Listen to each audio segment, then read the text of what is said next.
Good Thursday evening, meteorologist Nathan Kitchens here with your updated forecast. We had a stormy start to our Thursday, but we do have isolated storm chances this evening, which could be locally strong. And then as we go into tomorrow morning, potentially another round of showers and storms. Probably not as strong as what we saw this morning, but I do think we will see some storms around the start today, especially from Indy and northward, and then we're going to clear things out through today. So tomorrow, don't cancel your plans because I think much of the day ends up being dry. We're going to really heat things up in the afternoon, become quite humid as well. And we're also going to take a look at that weekend forecast here, which does still feature the chance for storms, especially on our Sunday. So here's a look back at this morning's severe weather reports, and all the W's represent wind reports. We had several high wind reports from Indianapolis and points north. There were quite a few trees and power lines down up there around Rochester, Indiana.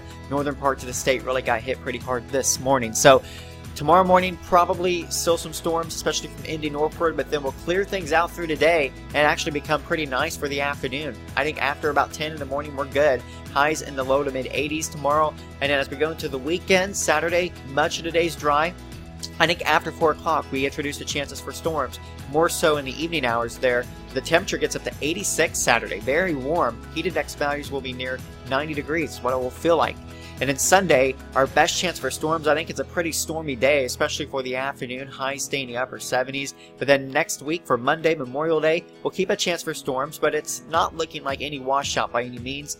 And then next Tuesday, we'll drop those precipitation chances, and then we'll see another better chance for rain coming in by Wednesday of next week. But again, temperature-wise, we're going to be running pretty warm here through the middle of next week. Temperatures mostly in the 80s for highs and lows mostly in the 60s. Thanks for watching. Have a great evening.